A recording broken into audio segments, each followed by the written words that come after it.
Hi everyone, I am Kim Jones and I am a nutritional health coach. I'd like to welcome you to this episode of The Expert and The Apprentice. My name is Brooke Ritter. I'm a photographer here locally and I'm always looking to learn more about nutrition.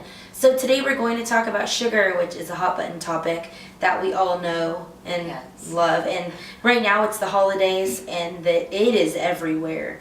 And it's very addicting. I think we all know that. Yes. So we're going to talk about sugar today, what it does to your body, and some other healthy options and alternatives. Right, and actually there are healthy options for sugar, believe it or not. So, like Brooke had said, avoiding refined and highly processed sugars as well as artificial sweeteners is really important because these sugars actually equal inflammation in your body, which I have said before is the basis for almost every disease out there. It also makes you age faster, it contributes to Alzheimer's and dementia, and it creates an overload in your liver, which forces it to turn the sugars into fat. So it increases weight gain. I'm a professional at doing that, I think. Also, it contributes to fatty liver disease. It's actually kind of a common disease nowadays, unfortunately.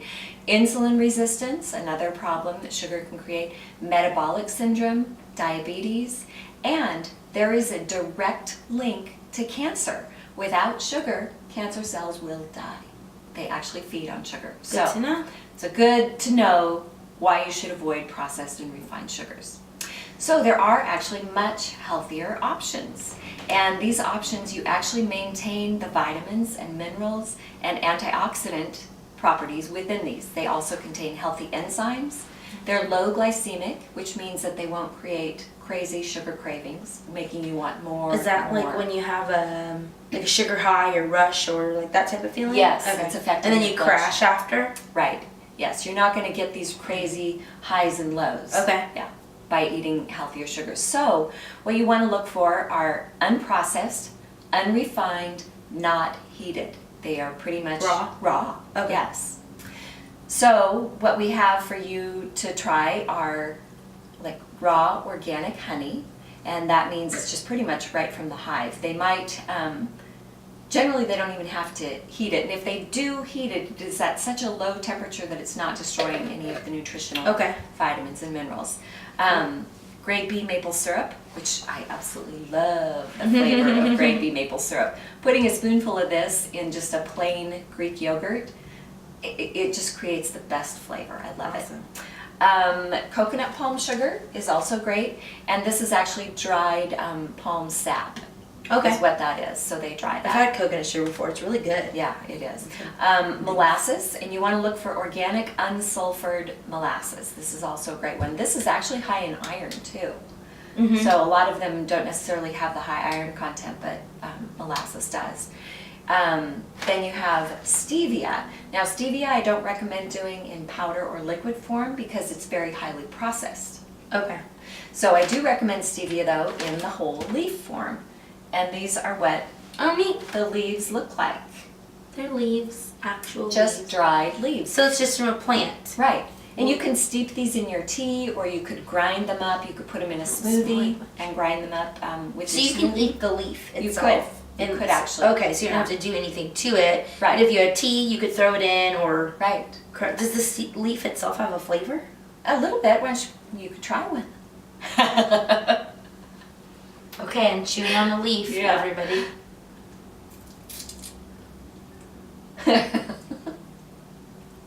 Okay, that's weird. This kind of tastes like tea, actually. Yeah. But then it's really sweet. Yeah. It's super, the sweet taste is really concentrated. And that's just from the... stevia. Yeah. It really is concentrated. Yes. Yeah, I feel like I just put half a packet of stevia in my mouth. That is so neat, though. Yeah. The sweetness is just, feels more natural. Yes. Awesome. So another option is date sugar, and that's from dried powdered dates. And there's a misconception about agave. You've heard that agave is... Yeah, well, the problem with agave is that it is a very high fructose content. It's actually even higher content than high fructose corn syrup. So your body isn't going to handle that well. It's going to contribute to all the problems that refined sugars cause. So it's not as healthy as we thought. It wasn't. No. Okay. Well, I would avoid it. Dump it. And honey. It is actually being used a lot in health foods. Right. So I would avoid that, yes. And another thing too is there is a recommended amount that of sugars that we should have every day. Do you know what that is? None. Well, You mean when you say sugars, because, for example, on here it says carbohydrates, and then it usually will say sugars. exactly. So you're meaning like sugar. So sugars could be honey, Yes. white sugar, all that stuff. Yes. Under- Although you want to avoid white sugar. Under 25 grams. 25 grams, which is equal to. Hey! Good job, I good won the job. prize. 100. 6 teaspoons. Is 6 teaspoons. 6 teaspoons of pretty much any sugar. Okay. Is what. So, And that's total. right. That's and, like everything. you know, coconut palm sugar has 4 grams 4 of sugar grams. per 5 gram serving, which is about a teaspoon. Okay. So it's, you know, it's low. So limit yourself. Right. And then of course, you know, if you look here, it's a lot higher, but that's a quarter cup. Quarter cup of maple syrup is Yeah. 54 Yeah. grams. Let's drink a quarter cup. Yeah, you would, apparently. That's so awesome. So is there, when you're baking, which of these would be good for baking? I use the coconut palm sugar. Date palm sugar would also be really good. Okay. I might sometimes throw in some molasses if I wanted to have a little bit of a richer flavor. Okay. Also this or honey.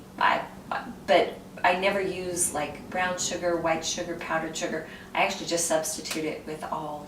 So you can just, if it says a quarter of a cup, I can do a quarter of a cup of coconut Exactly. sugar. Okay. Just 1 for 1. Yes. Awesome. Well, that's very informative. Now I'm going to go Now you're gonna go bake.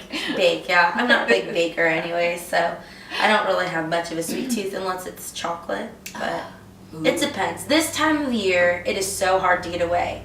You're know. trying and trying, and then you're like, oh, 1 bite here, 1 bite there, and then all of a sudden it's 20 bites. Yeah, exactly. Anyway, so that's awesome. Go ahead into your cabinets, toss your sugar, go to your local store, and just get some coconut sugar, raw honey, unsulfured molasses, Yes. grade B maple syrup, or some stevia leaves, and check it out. I learned a lot. Hope you did too. Thank you guys so much for tuning in to this episode of The Expert. And the Apprentice. See you next time. Thanks, everybody.